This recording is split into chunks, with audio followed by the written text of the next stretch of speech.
Assalamu alaikum. Дастан Алабаевич, бұл мыйзам долбар абдан актуалдуу.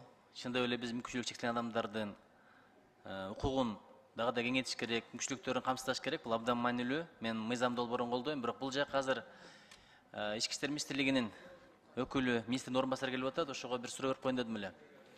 Мисалы тигилже бул айыптоо менен бирөө кармалат, бирок ушу тергелбей жата берет дегенде ошол унутулуп калат экен. Мен силерди айыптаган жокмун. Мунун бир себептери бар да. Балким тергөөчүлөр аз болуп, иш көп болуп атабы? Бир тергөөчүгө 10дон 100дөн дело берип коесуздарбы? Эми андай деген менен алардын ата-энеси бар, бир туугандары бар, саргайып күткөн жаман. Эки учурда убакыт өтпөйт, адам ооруганда убакыт өтпөйт. Анан бирдемени күткөндө да качан эркиндикке чыгам, же ак же көк деген чечим болсо болот деп. Ушунун себеби эмнеде болуп атат? Мына мыйзамда ошого байланыштуу экен, ошого байланыштуу эмеске суроо берип коеюнчу. ИВСте, СИЗОдо жатат, айлап. Бирок тергөө бүтпөйт да. Бир сурап коет экен, ошо бойдон кайра бир айдан сурап жүрө берет экен ошентип. Саламатсыздар, урматтуу депутаттар. Саламатсыз, Нуржет Кадырбекович. Тергөөнүн өзү абакта яткан адамдын кылмыш жазык кодекси боюнча тергөө абакта кармоонун өзүнүн мөөнөтү болот.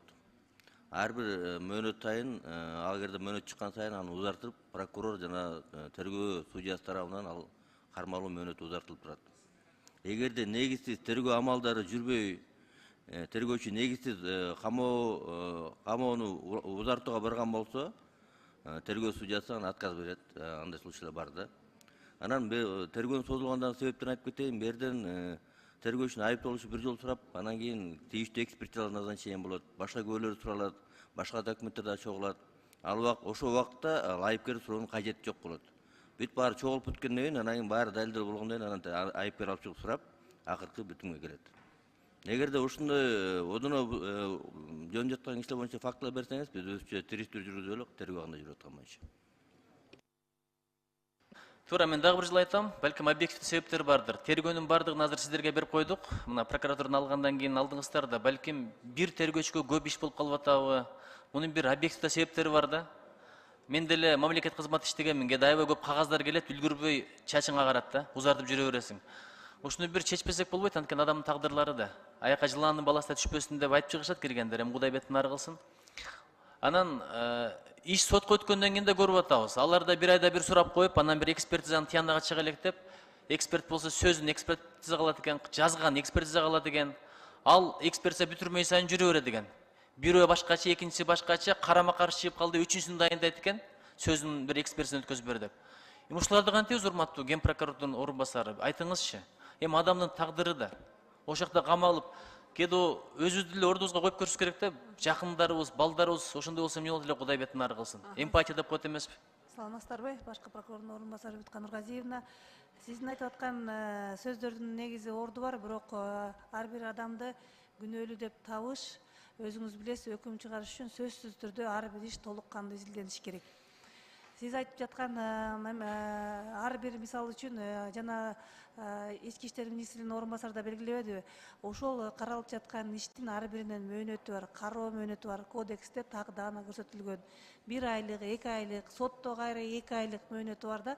Ошол мөөнөттө убагында иштерди каралып жатат. Бирок сиз айткан учурларда кездешип жатат. Мен жок деп эч качан айта албайм, анткени ошондой учурлар бар. Андай учурлар тарабы дагы прокуратура тарабынан көзөмөлгө алынат. Мындан сырткары жогорку сот тарабынан дагы кылмыш иштеринин сотто каралышын убагында каралган мөөнөттөрү дагы абдан көзөмөлгө алынып атат. Биз тарабынан дагы эмне себеп менен, эмне кандай негиз менен бул иштер ушундай мыйзамсыз создуктурулуп атат деп, ушундай негиздер боюнча бизде сөзсүз көңүл бөлүнүп каралат. Бул боюнча биз аракет кылдык, кодекстерге өзгөртүүлөрдү киргиздик. Андан артык кармаганга болбойт. Мисалы үчүн 1 жылдан ашык кармаганга болбойт деген негизди биз ушул себептен киргизгенбиз да. Эгерде сен анын күнөөсүн далилдей албасаң, анда чыгаргын деп атабыз. Чыгаргындагы башка камакка байланышпаган бөгөт кое чарасын тандап, анан ишиңди уланта бер. Себеби адамдын баягы күнөөлүү же күнөөсүн аныкташ үчүн сөзсүз түрдө толук кандуу иш изилдениш керек да. Аны биз өзүбүздө бар, ар дайым биздин контролдо турат бул иштер. Анткени мага азыр дагы бир мезгилде бир кабинетте отуруп иштедик эле, баягы Автандил Жоробеков деген. Ошонун апасы байланышка чыкты. Бир жерде отуруп иштегенбиз да, ошондо бир жаш бала болчу. Апа деген апа да мына декабрда кирип кеткен, туубуз жаркырап турат. Туу боюнча бир пикир айткан экен, дагы деле отурат. Ким? Себеби эксперт дагы деле пикирин айта элек экен. Биринчиси айыптаптыр, экинчиси жок, анын сөзүндө бир кылмышка чакыруу деген жок деп бериптир. Анан экөө карама каршы деп коюп, сот айтып коюп, анан иштер менен кетип калыптыр.